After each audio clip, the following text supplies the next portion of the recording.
Hey everybody, it's Trailers103 here today with yet another replay analysis. We have another match by Dangalon here in his Bismarck playing ranked.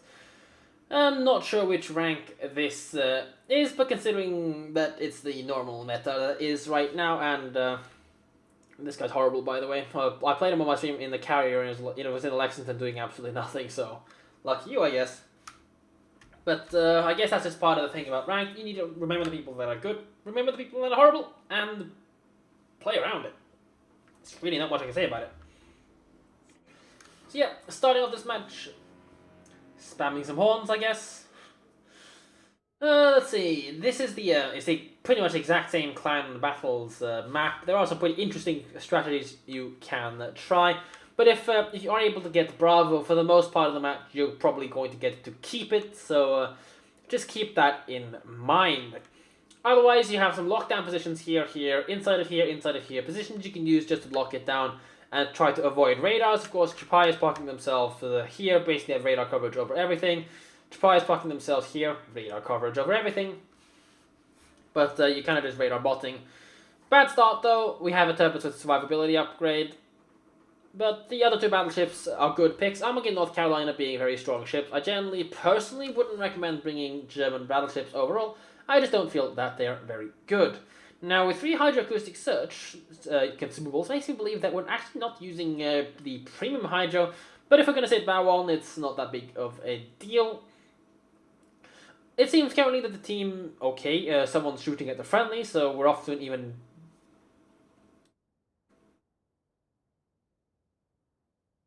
Okay. Well, that's a game of psychology. That their team morale down the drain.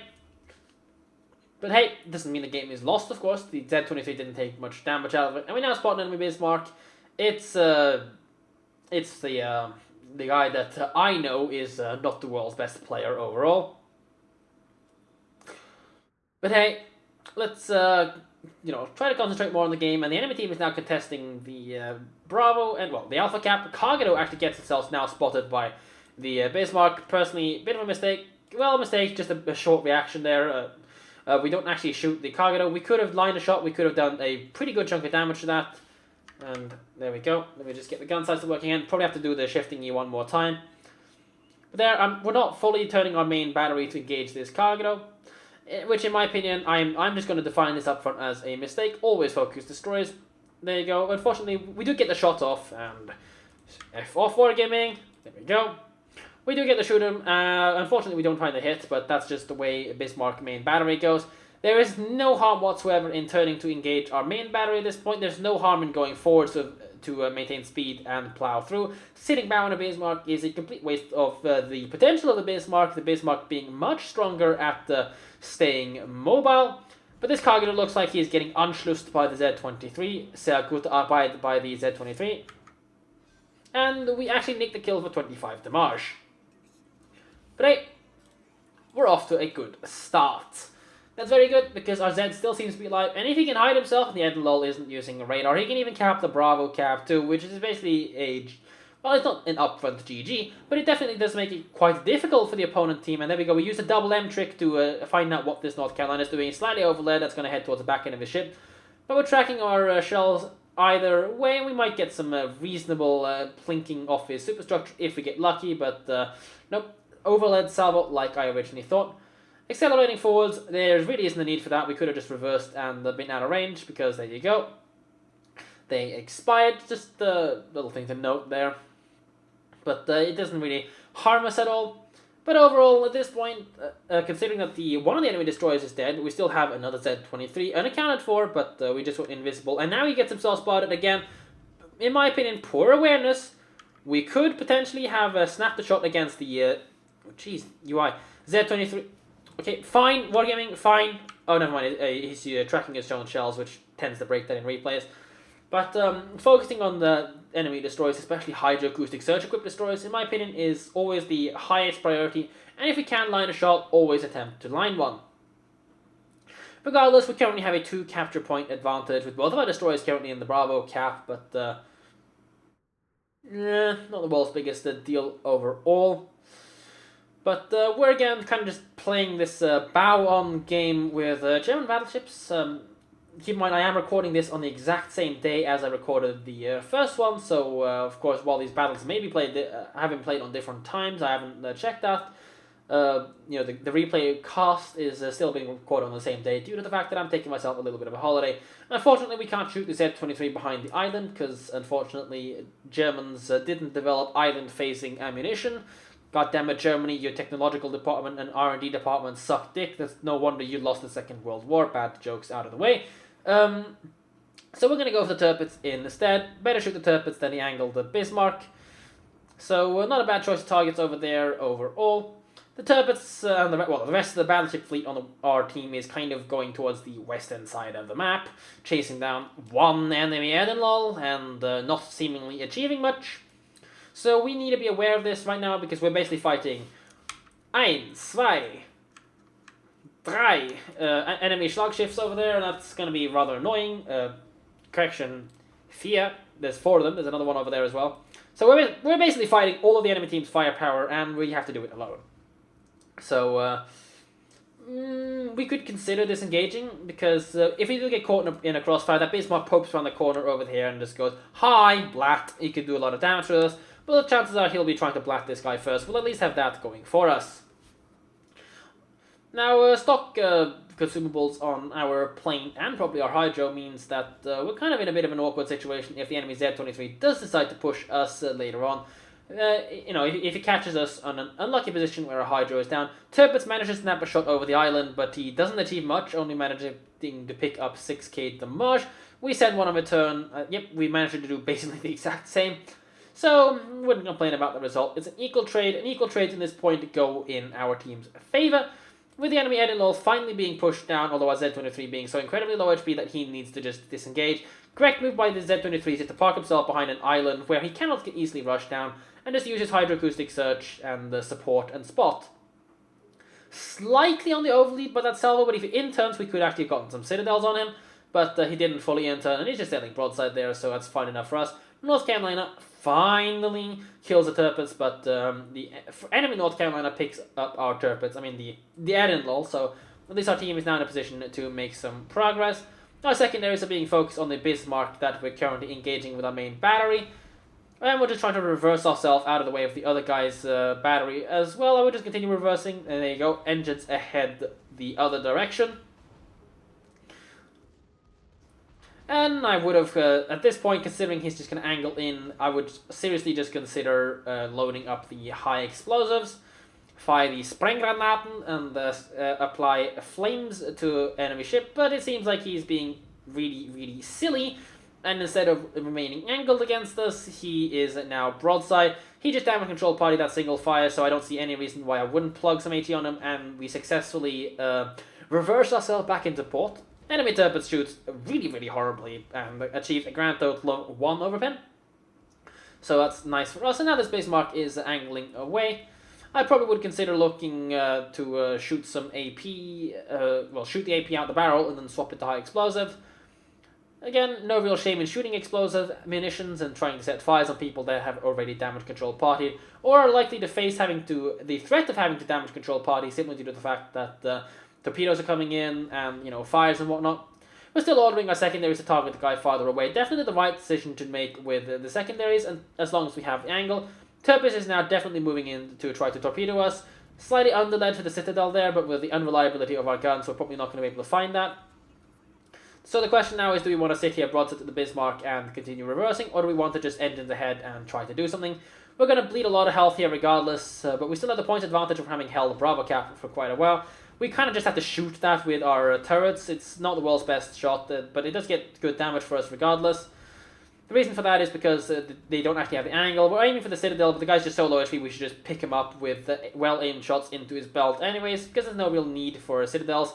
We're probably going to take one of these torpedoes, accelerate, end in the head flank here to make sure you take it on the belt, not on the bow, but we're going to be forced to use the damage control party anyways, so it doesn't really matter. There you go, good use of the rear toes to pick up the kill, hopefully. Or not! Bit unfortunate, but we've swapped our secondaries to the Bismarck over there. I would just, there we go, he actually goes down to our fire, but if we'd aimed slightly better, we could have picked up the kill on that. So, hey, but now we're just going to engage and destroy the enemy Bismarck if possible. Hopefully he'll suck some torpedoes and go down. Again, I would turn those guns and shoot the enemy Z-23. Who cares about this Bismarck? He is zero threat to us whatsoever. And if we had been able to engage the Z-23 with our main gun turrets, at least the front turrets, we could potentially have been in a position where we could have saved ourselves a lot of the effort, because currently our only remaining destroyer is low HP. It's the pink guy, and he's rather a bit far out of battle.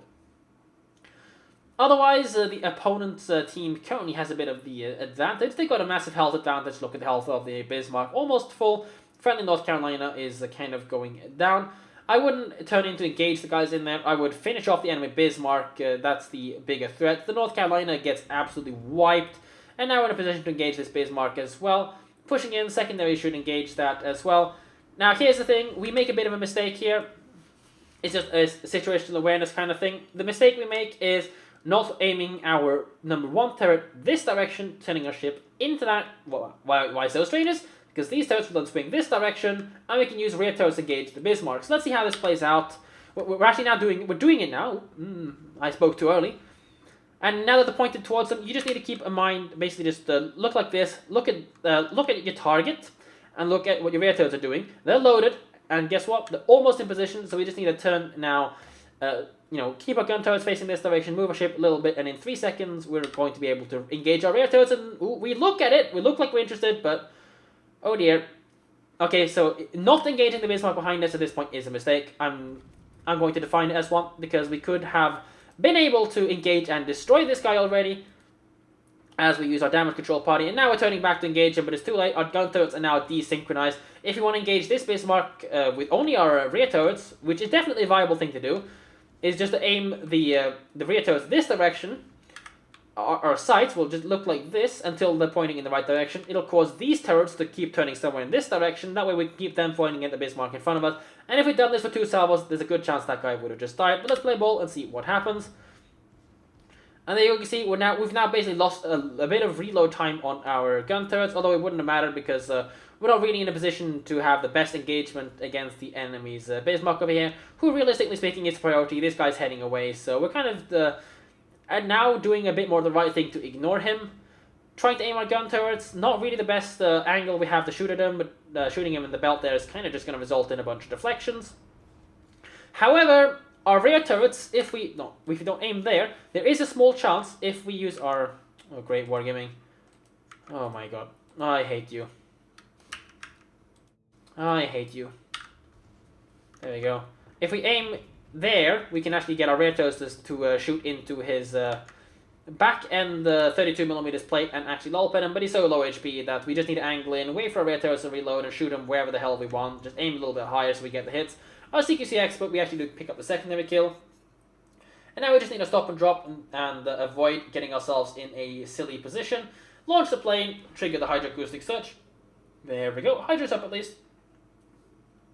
And at this point, if we had been able to secure the enemy's Bismarck kill, we could have been in a position where we could kill off the opponent's Z and then immediately end the game. There is a small chance we're skid, well hopefully not. There's also a small chance that the Bismarck might have been able to salvo us, but he didn't, so we do pick up at least the alpha cap, but at this point it doesn't matter. He's so low HP, he fired his guns, this Chapayev is still alive.